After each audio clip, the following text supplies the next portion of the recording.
So, we don't have to buy anything new for today, Saturday. Oh, it's Christmas Eve! Holy shit. Let's see what's going on in the internets. Grand Slam Fighters! Is anyone into wrestling here? I became a huge fan of GSF very recently. It's a really solid project, IMO. Much better than the apostrophe E. I like the match quality, but I wish they gave importance to the mid-card. They still forcing 66 American Kid into the main event? Yep, he's gonna face Yusuke at the Dome show. Ugh, why don't they push the Great DK instead? He's much more talented than 66. Because American Kid actually moves merch, unlike your indie darling. I want to marry Yusuke! Who's hyped for the Women's Championship? That one should be the main event, not the turd we're getting instead. 66 is pretty good, just watch some of his work in Japan. Everyone tells you 66 was better in Japan, but all I see is locks and arm bars, nothing that impressive. Wrestling is fake. Amazing how I know all the words and yet I understand nothing.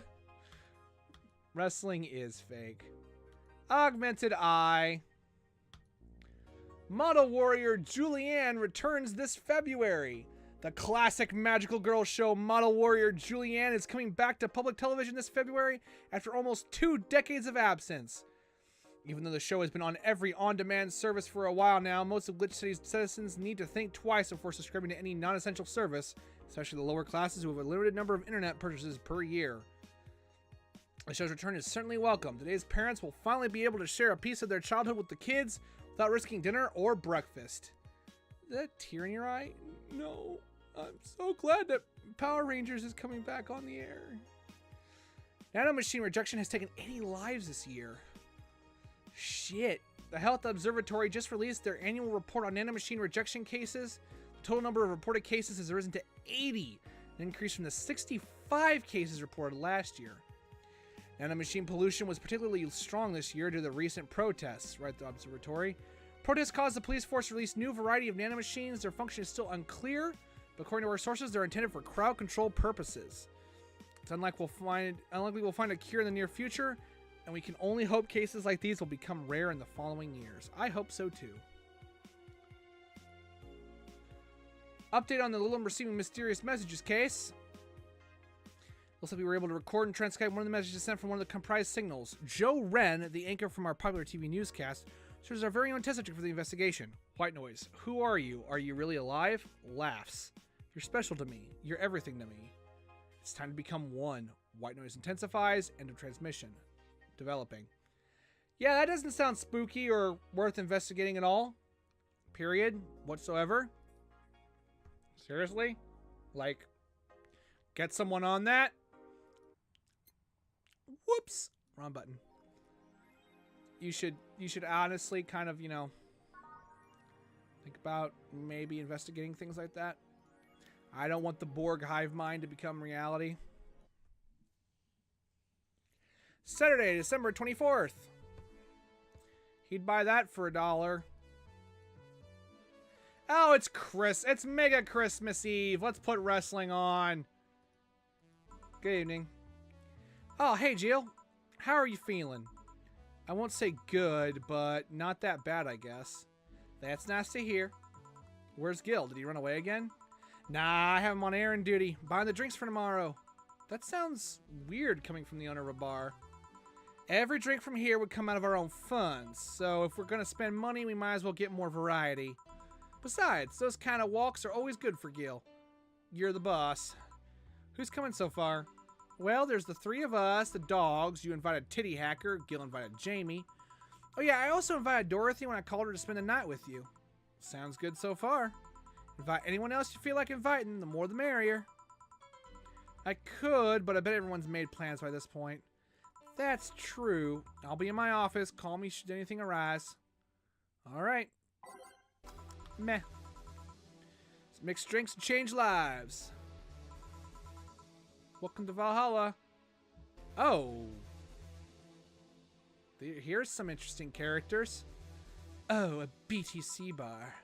Excuse me, do you know where the Athena Convention Center is? Why does that place make people get lost so easily? They should have called it the Minotaur Center. Hold on, let me scribble the directions on paper. Thanks. Go to the right when you see a building filled with hobos. This should be it. Thanks a lot. Anything else I can help you with? Blah, blah, blah, blah. Oh, what the hell? I'll have a drink. What about you? A Brantini, please. Right. The Lilum freaks me out. I completely forgot about these characters.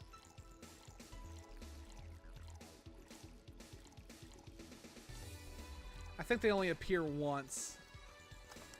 So it's not that big of a deal. Here you are. Thanks. That's an interesting outfit in this cold season, miss. Well, I'm actually cosplaying, so call me Vela for the time being.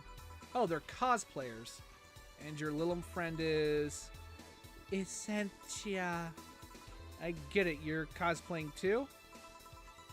Sure, let's go with that. Have you heard of a game called Y2K? That cult classic game that has seen like 3 remasters versions made by 6 different companies this year. 3 versions made by 6 different companies. And one of my speakers just fell over. That one. We're in a cosplay group dedicated to it. We got lost on the way. I heard you talking to someone outside. Oh yeah, a friend is cosplaying as Alex. I told him to wait outside. Shouldn't he enter? He'll be fine. Something amiss? There's a girl behind you. Short hair, black sailor uniform, missing an arm. Wearing jeans under her skirt. Now, don't spook the bartender. Spook? Anything else? I'll get a fluffy dream and be on my way. And you? I'm fine. Still freaks me out. Also, I can't possibly imagine what person she is seeing standing behind me. And we'll just triple down. Age and mix. Here. Yup, this is the thing. Seriously though, should you leave your friend outside like that? He'll be fine. He started chatting with one of the vending machines. They were talking about R&B music. That is so weird. Does your friend prefer the 1980s R&B or the 1970s? 1980s, I think. Ah, shit. Boss! Dee R&B! I'm coming! You see, Didi is a 1970s purist. He has tased people for even liking 1980s R&B before. He got taste! It's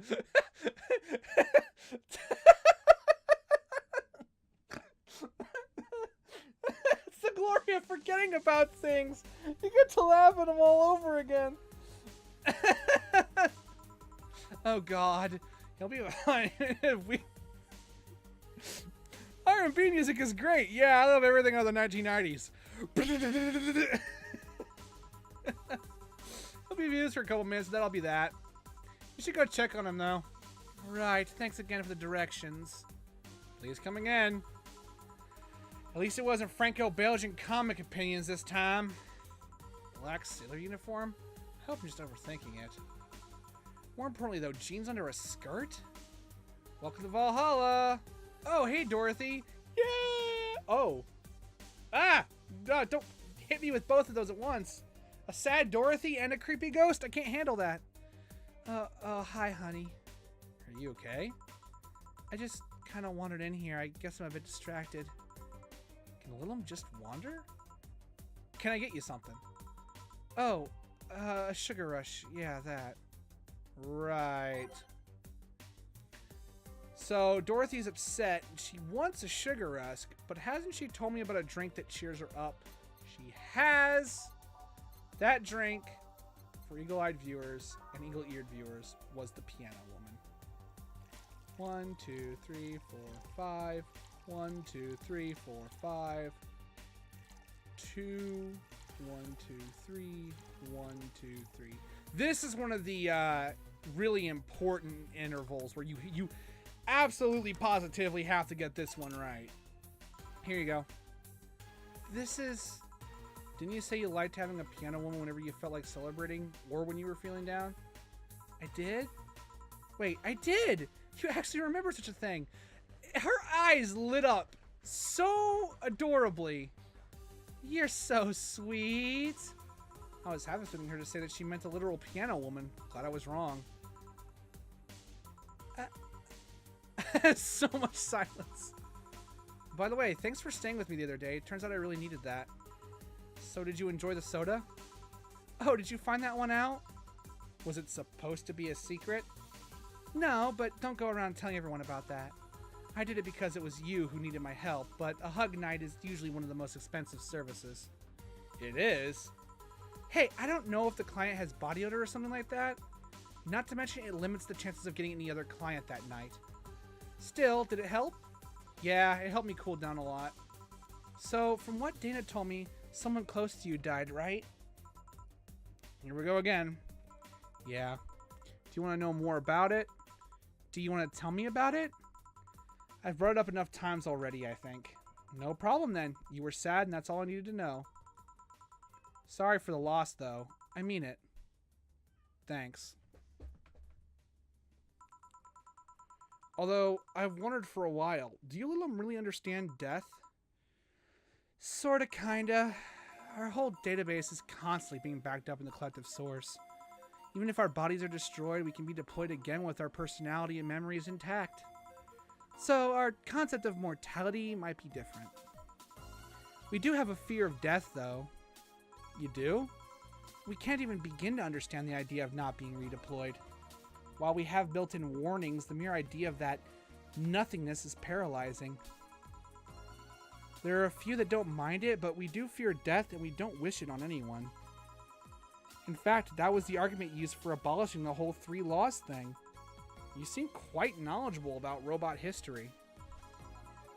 Seeing what others have done to make sure I can live like I do helps me not take things for granted. Seriously though, those laws were bullshit.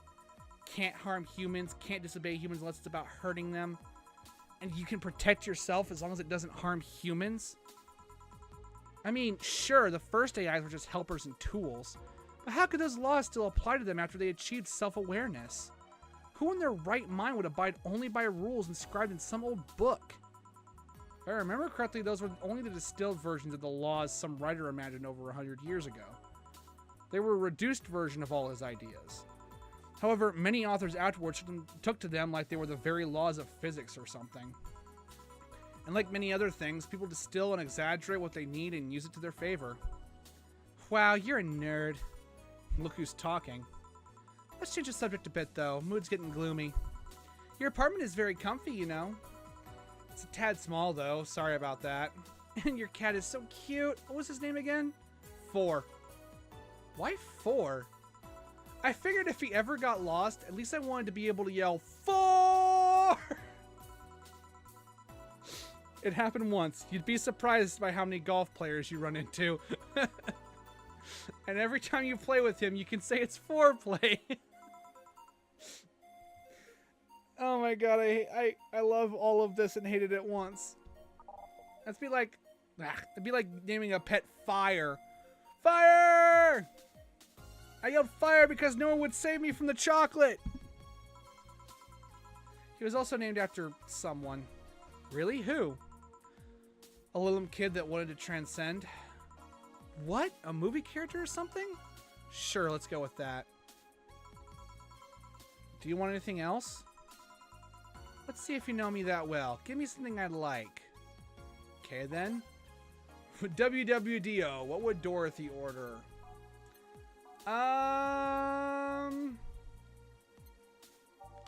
Something girly. Blue fairy maybe? Yeah, she likes blue fairies. I remember her ordering one, so that's close enough. Do it. What about this? Yep, just nice. You always order either sweet or girly drinks. It was a no-brainer. Girly and sweet drinks for a sweet girl.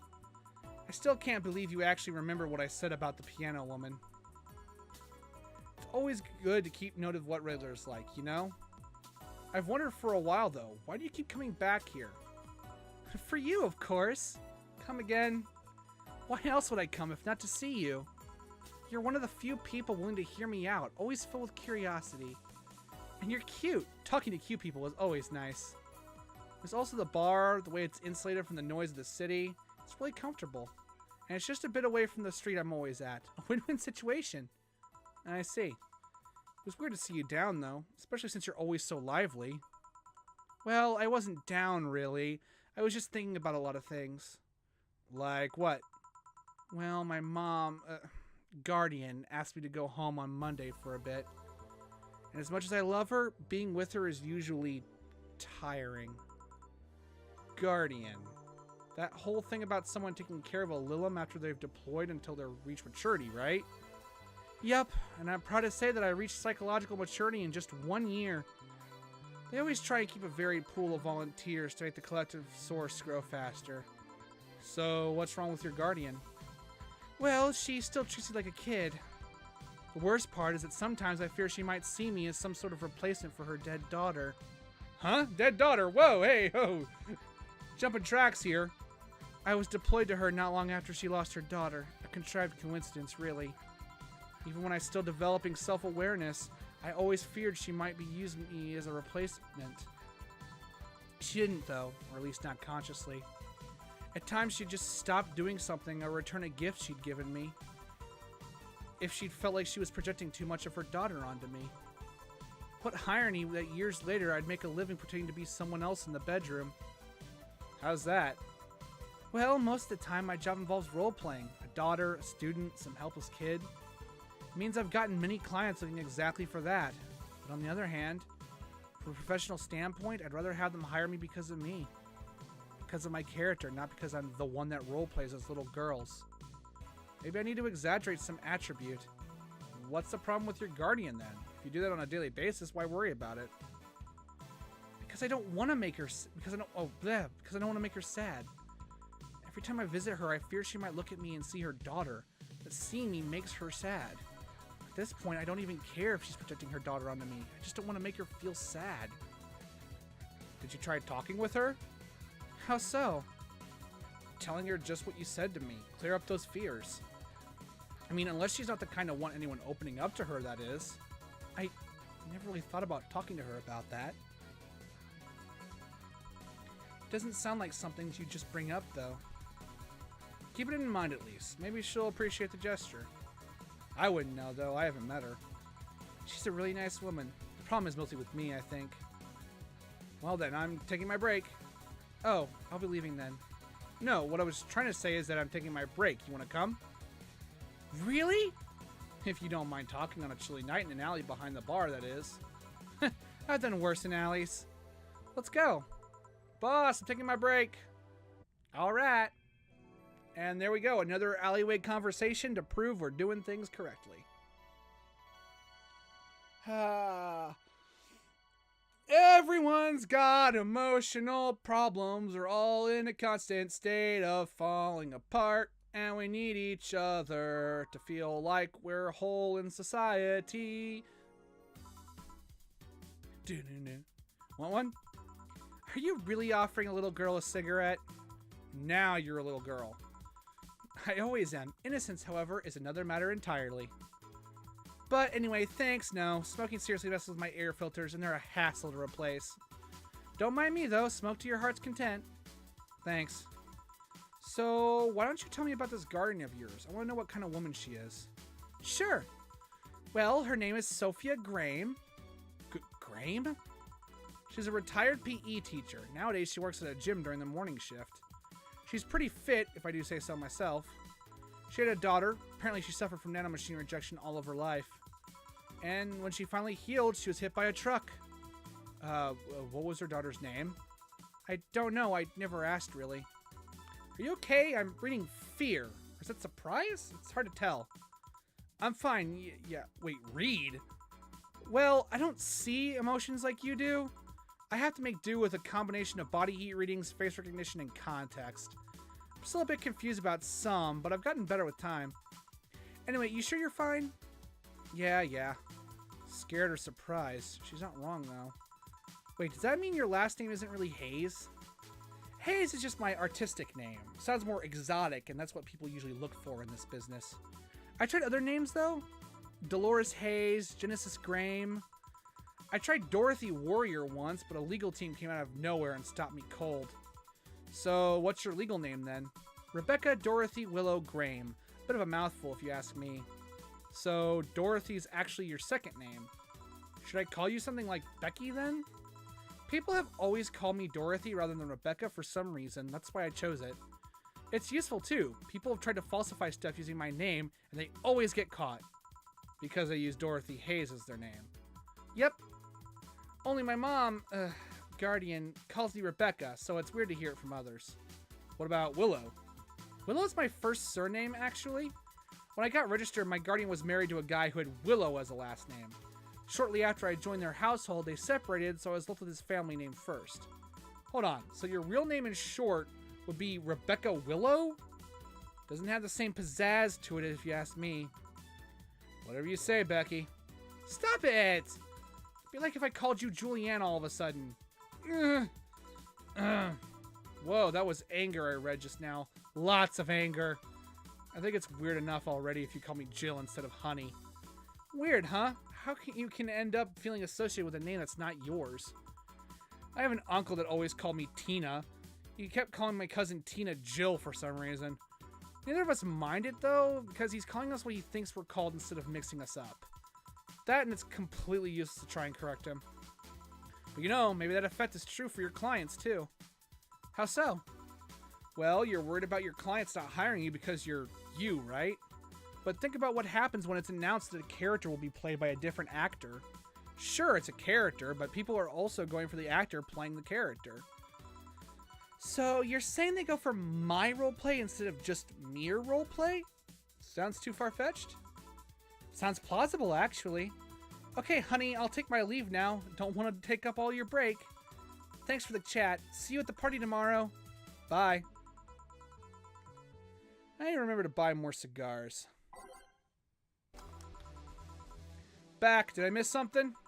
Unless you count the worst PPV main event I've seen all year. Not really, no. Alright. Going out. I'll have a word with Gogo outside. He was so hyped for that match, he must be devastated. Okay. Welcome to Valhalla. Oh, hi, Say. Good evening, Jill. How are you doing? The nightmares have stopped, so I'm sleeping better. How about your injuries? My bones are healing nicely. My wound's finally closed. The scars a bit, though. Well, that's good to hear. Wait a minute. I must have misread that one. Are you by yourself today? Yeah, I'm running a couple of errands by myself today, and I wanted to come here for a while. I also noticed the big guy from last time is outside. Buster still doesn't want me being alone while I'm still healing, so she suggested taking him with me. Ah, I see. What can I get you? Something cold. Sure, something cold for Say. Didn't the Moonblast have ice? Yeah. I like the conversation with Dorothy there, the whole thing, because it gives us another look into what being a Lilim is like. It's not just robot, like the idea that this universe really thought out how its robots work and everything, and the idea that that they actually have to, once they've come off the assembly, stay with someone for a while to get a certain maturity, and then they're allowed out, is interesting. And I agree, I totally enjoy that idea. But now we're with Say, so I'll stop talking about that. Guy hit the button on accident again. I think you'll like this one. Really? It's so sweet of you. Thanks. So, Stella isn't with you today? She's throwing a mega Christmas party tomorrow and is having a meeting today.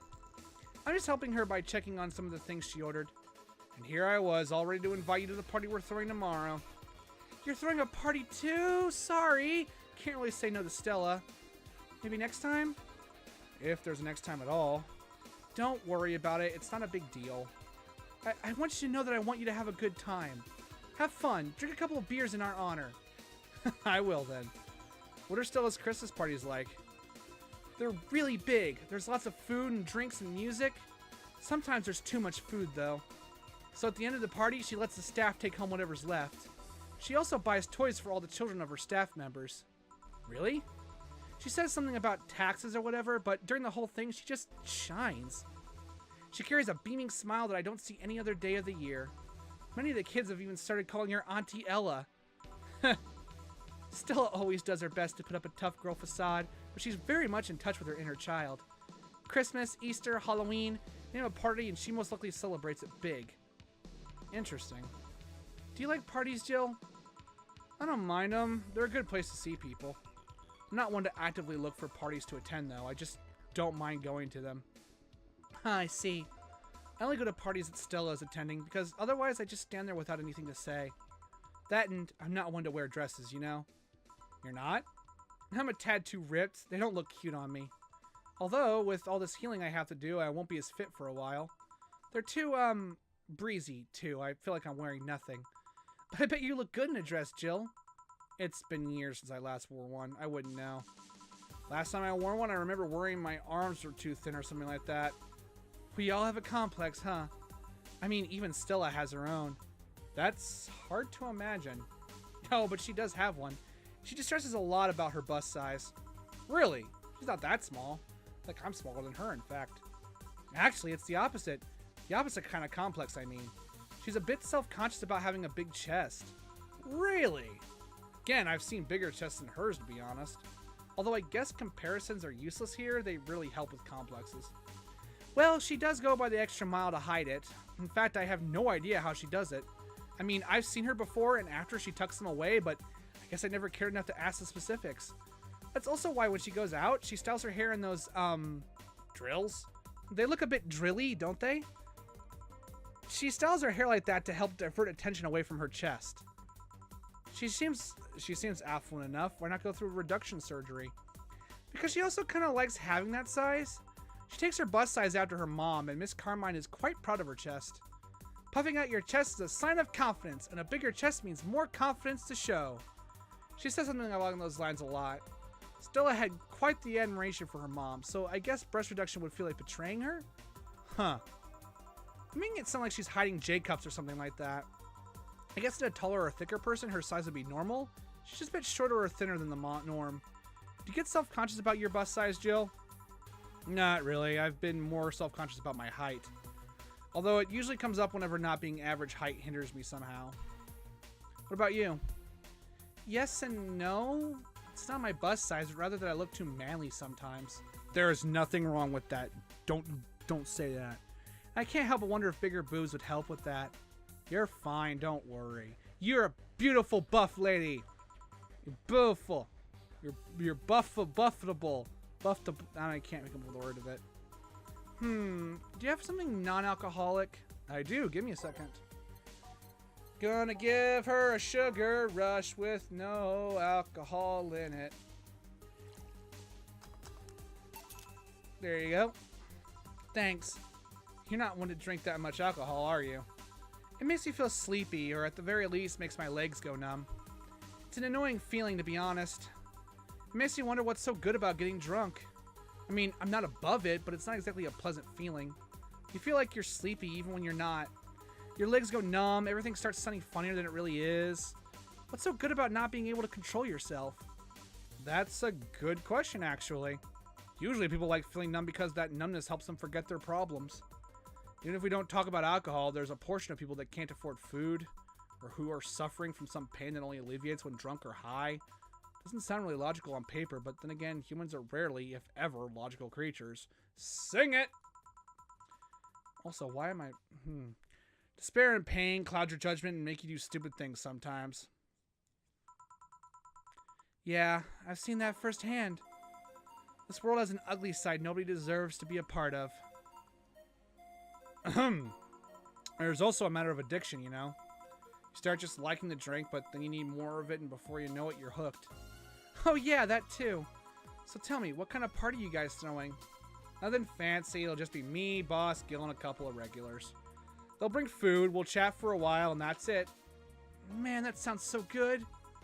At least better than the whole planning madness Stella's throwing right now. If you ever throw something like that again, you let me know, you hear? Sure. Hey, Say? Yeah. Yeah? What do you plan on doing now? I'm gonna check one last errand before going home. No, I mean, what do you plan on doing now with the White Knights disbanded?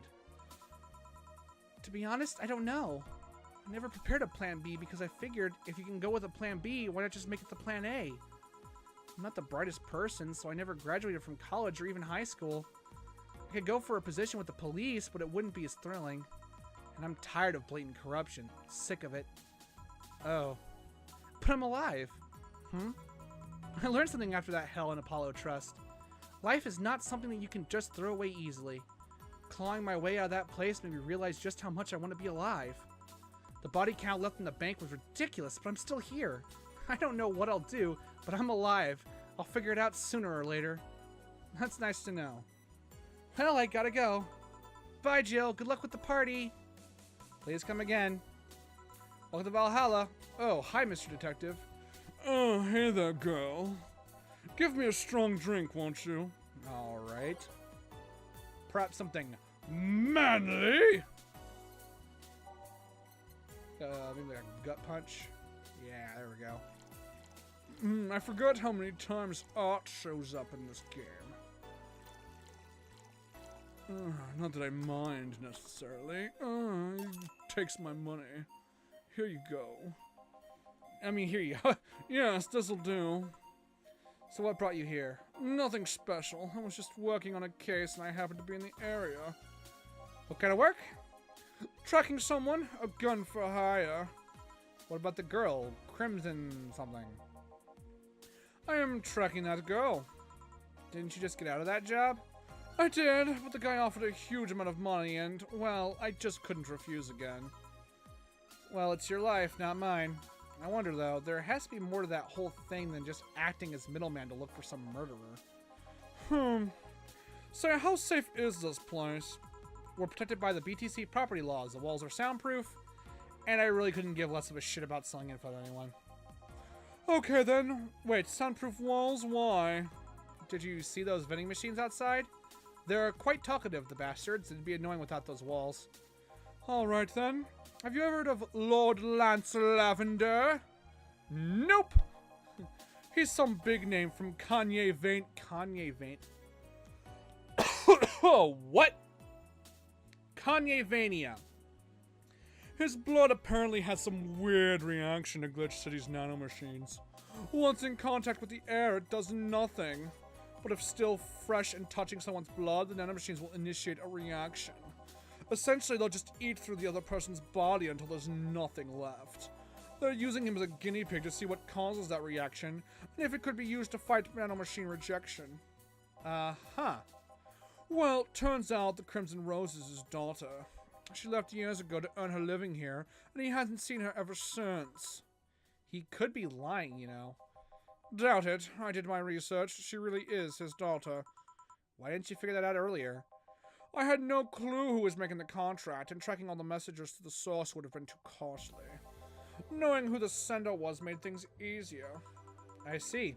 Can I get you anything else? What about a cobalt velvet? The plot thickens.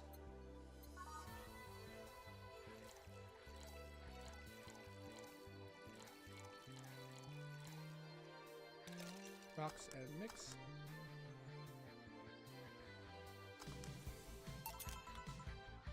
Here you are. Oh, you actually did it. Were you expecting me to mess up so you didn't have to pay? No. So what made you accept the contract anyway, keeping in mind all the risks you told me last time? He told me he wanted to see her again one last time, or at the very least, deliver her a message. He could have been lying. Yes, people lie. You made your point. Even then, I felt like I couldn't say no. I felt it in my field place. I mean, I know what it's like not being able to find your daughter. What it's like to be apart from her, not knowing what she's doing, or even if she's alright. You do? I have a daughter. She's about your age. When she was a teen, we had a big fight and she ran away from home. At first, I just waited for her to show up, but then I started getting worried and went out to find her. I couldn't find any trace of her. Nobody had seen her. Soon I was worried if something might have happened to her. I guess that's how my tracking skills and list of contacts began to grow. I finally found her, taking cover in some dumpster unconscious from starvation. So yeah, I just couldn't say no to his request of finding his daughter. But I don't expect you to understand. So, how's the search going? I'm very close to finding her. That girl's pretty good at covering her tracks. Compared to her from before the bank incident, though she seems slower somehow. Either she's let her guard down or something else is happening. What will you do when you find her? I had this letter I'm supposed to deliver to her. I don't know what it says and I don't want to find out. What if she tries to kill you? I might not look like it, but I can take care of myself, bartender. You don't stay so long in this business without picking up a couple of tricks. Yeah, I guess you're right. Okay, I'd better go back to work before her trail goes cold. Please come again. Are you done? Yeah. Okay then, I want you to here tomorrow at 8 p.m. No working beforehand. The bar will be closed tomorrow. Come dressed in your absolute best. We're having a party after all. Alright. Where's Gil, by the way? He stored all of our things in his home because of how close it was to the stores. So I told him to go home already and bring the stuff tomorrow. I see. Well, see you tomorrow, boss. Hold on, wait a bit and I'll go with you. Oh, sure, thanks.